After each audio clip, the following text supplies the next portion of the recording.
Bonjour et bienvenue à tous. C'est vous-même qui dites que le Sénégal est une république. Or, le mot république est un mot composé de deux termes de la langue latine. Il y a le terme res qui veut dire une chose, et puis il y a le terme publica qui veut dire public. Oui, la république est une chose publique. Or, votre serviteur fait partie du public, oui ou non? Avant de commencer, n'oubliez pas de vous abonner et d'activer la cloche de notification pour ne rater aucune de nos prochaines vidéos. C'est parti. Donc, quand quelqu'un dit qu'il est président de la République, par définition, il accepte que le public le critique, puisqu'il gère la chose du public.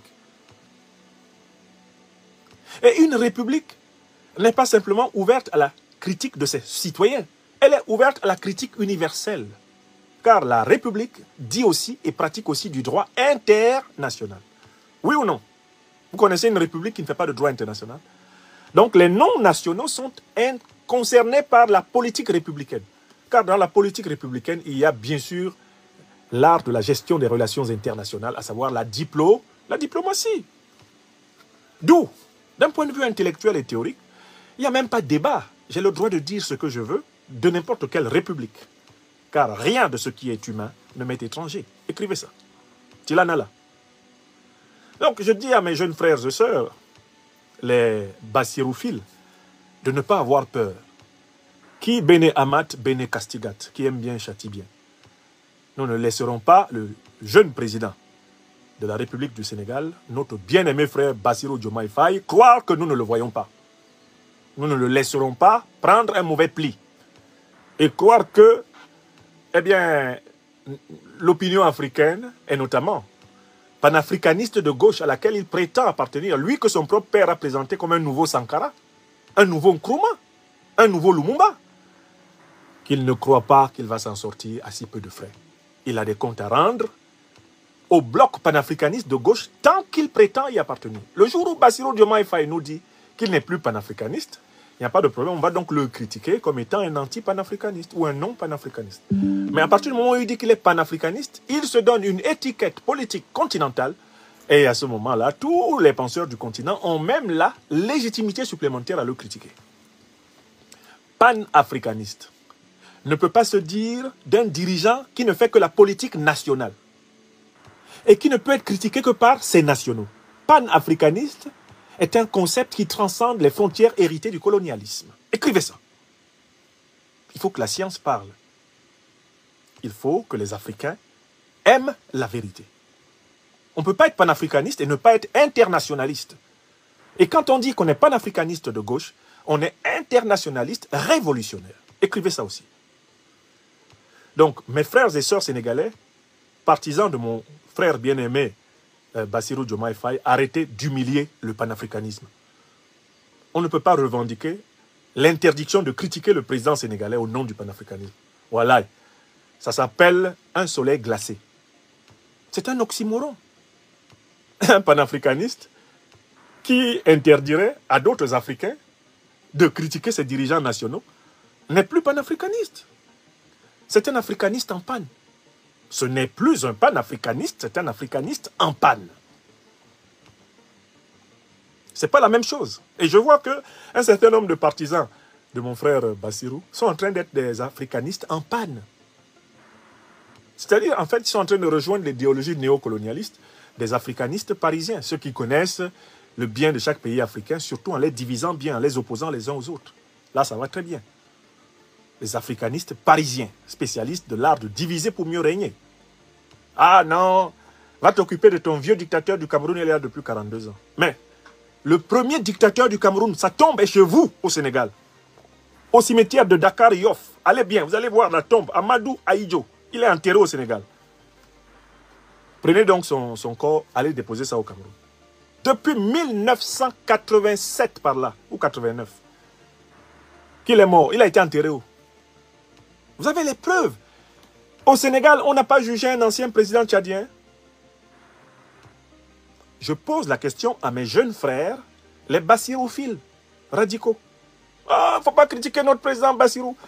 L'autre jour même, quand je passais à la frontière entre la France et l'Angleterre, j'ai rencontré un de mes jeunes frères sénégalais qui m'aime beaucoup parce qu'il suit mes conférences sur les réseaux sociaux. Il est venu me dire que, grand prof, pardon, laissez, laisser un peu le jeune président Bassirou qu'il s'installe. Vous avez frappé fort. Je dis, petit, tout se passe comme si vous aviez oublié que vous aviez souffert. Mais de quoi avez-vous souffert au Sénégal? Mais vous avez souffert des négligences du peuple sénégalais envers Macky Sall. Quand Macky Sall avait commencé, on disait qu'il faut le laisser. Il va mieux faire après.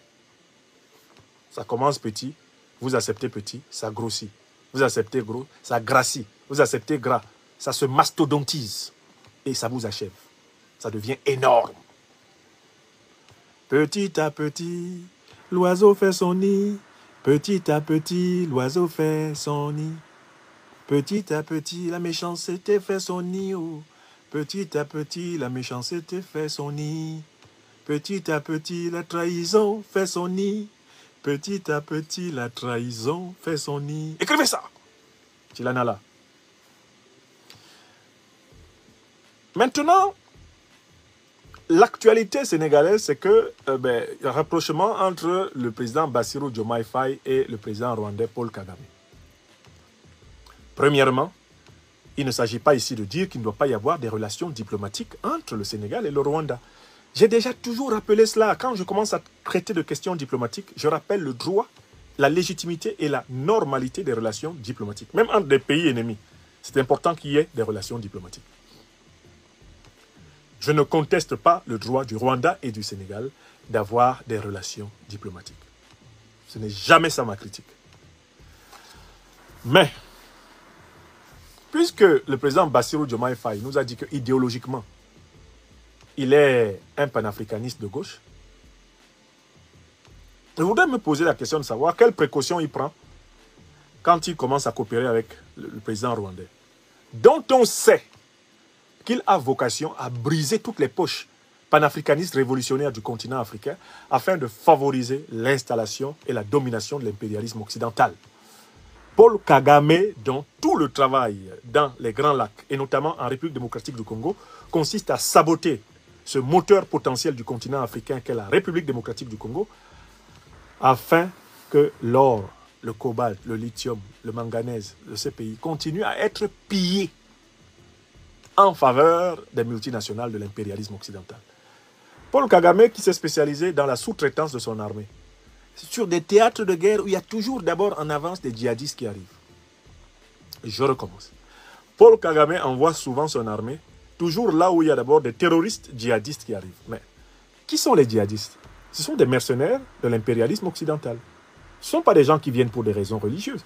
Ce sont des organisations terroristes qui sont financées pour fragiliser les États afin que ceux-ci acceptent les conditions de coopération économique, politique et culturelle dictées par les grandes puissances occidentales. Maintenant que vous le savez, voici le modèle de Kagame. Un pays est déstabilisé grâce aux troupes terroristes financées par ses patrons, anglo-américains et européens.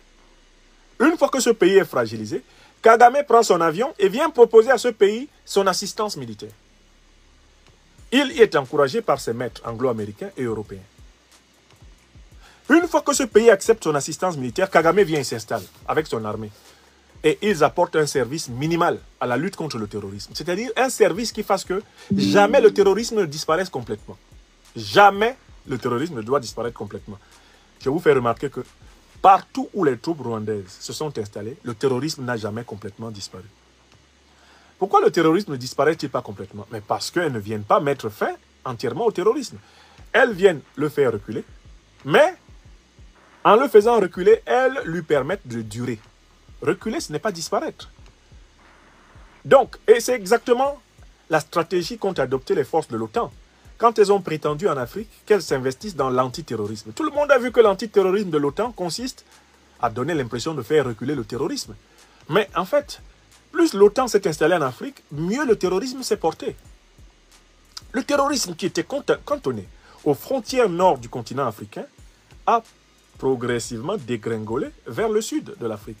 Et Kagame a pu aller se faire de l'argent au Mozambique. Le Mozambique, c'est l'Afrique australe, c'est l'Afrique du Sud.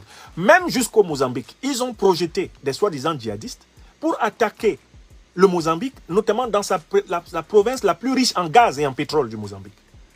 Celle qui est exploitée par Total, celle que les Américains, les Britanniques, les Français pompent à volonté.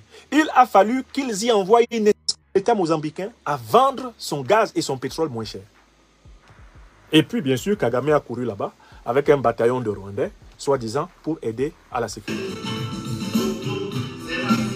Pour aider à la sécurité. Vous voyez ce que Kagame fait en République démocratique du Congo?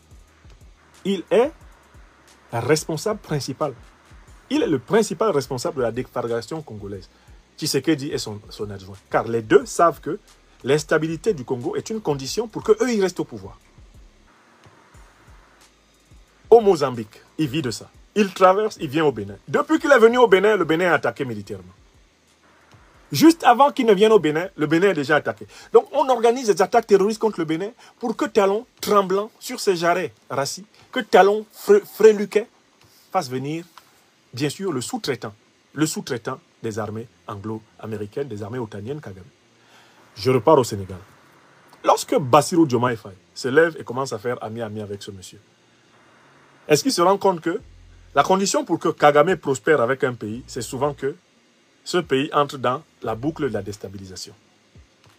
Seriez-vous étonné que dans les prochains mois, les prochaines semaines, le Sénégal connaisse des événements terroristes?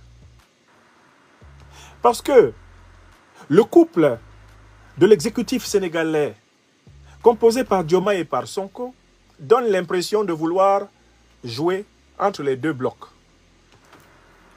Diomaye est chargé de flatter la CEDEAO, Sonko est chargé de flatter l'AES. Mais ça énerve les impérialistes occidentaux. Les gens de l'OTAN n'aiment pas ça. Et puis personne n'aime ça. Donc en fait, ce qu'ils sont en train de faire, cette politique de « on est avec tout le monde »,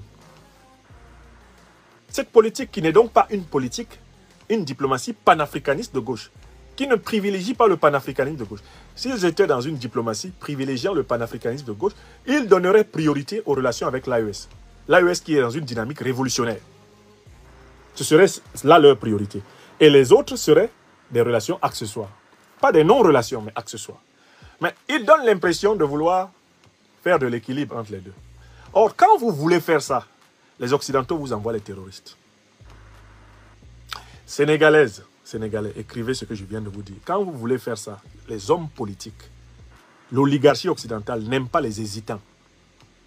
Dès qu'elle sent que vous voulez jouer au malin, c'est-à-dire à celui qui est en bon terme avec l'AES et avec la CEDEAO, il vous envoie des terroristes. Vous voulez des exemples? Bon, je vous donne l'exemple du Togo. Le Togo est entré très rapidement dans une diplomatie où il cherchait à faire de l'équilibrisme entre la CEDEAO et l'AES, n'est-ce pas?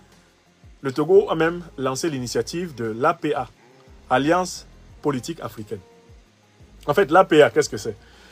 C'était une tentative, si vous regardez bien l'APA, de synthèse entre la CEDEAO et l'AES. C'est ce que le Togo a essayé. Mais qu'est-ce que le Togo a récolté? Attaque à la frontière nord. Les impérialistes n'aiment pas les gens qui veulent leur montrer qu'ils sont plus malins qu'eux. Ils ont attaqué le Togo. Plus de 50 à 100 soldats togolais sont morts ces 2 dernières années. Attaqués par les mêmes qui ensanglantent le Burkina, le Niger, le Mali. Pourquoi ces attaques? Mais pour dire à Faure Gnassingbé, tu es avec nous ou tu es contre nous. Je remonte au Sénégal. Les nouveaux dirigeants sénégalais, de ce point de vue, commettent une erreur que Macky Sall ne commettait pas. Macky Sall, lui, il a mis tout, il a donné toute sa confiance à l'OTAN. Il a dit, je suis votre vassal. Waouh. Bon, quand tu donnes toute ta confiance à l'OTAN, l'OTAN dit à Al-Qaïda et l'État islamique, des organisations que l'OTAN a créées, de ne pas te frapper. C'est bon, il a obéi, lui, il est dans nos mains. Mais quand tu donnes l'impression que tu veux aller à gauche et à droite en même temps, l'OTAN dit entrez un peu là-bas. Donc, nous sommes aujourd'hui déjà le 14 mai 2024. Je dis aux nouvelles autorités sénégalaises, la diplomatie floue, c'est elle qui permet l'entrée du loup. Les Occidentaux, au sens de l'élite politique occidentale, je veux dire, n'accepteront jamais que vous donniez même l'impression de les mettre à équidistance, comme vous essayez de faire maintenant, entre la CEDEAO et l'AES. Dès lors qu'ils vont voir que vous voulez jouer à la politique du malin avec eux, ils vont infiltrer les mêmes troupes qui ensanglantent le Mali, le Burkina et le Niger, ils vont les infiltrer au Sénégal. D'ailleurs, pourquoi le Sénégal n'est pas attaqué depuis? C'est parce que le Sénégal a donné carte blanche à l'OTAN, qui est la grande puissance militaire de son territoire. Le Sénégal est sous occupation militaire franco-américaine. Une fois que tu leur donnes ces garanties-là, bon, ils disent à leurs brebis de ne pas te secouer. Voilà la vérité que je voulais dire ce soir. Quand vous voyez Kagame, c'est que le loup est dans la bergerie. Quand vous voyez quelqu'un qui commence à faire ami-ami avec Kagame, c'est que il risque d'introduire le loup dans la bergerie. Surtout quand vous laissez les soldats de Kagame entrer dans votre sol. C'est que vous n'aimez pas la paix. Quand vous laissez entrer les soldats de Kagame en Afrique dans votre sol, c'est que vous avez accepté d'héberger la phrase des néocolonialistes qu'on a retrouvée dans le campement de l'Union européenne à Niamey. La paix, on peut l'éviter. Installer les troupes de Kagame dans un pays africain, c'est éviter la paix. N'oubliez pas de vous abonner et d'activer la cloche de notification pour rester informé de nos prochaines vidéos. Restez à l'écoute pour les développements passionnants à venir.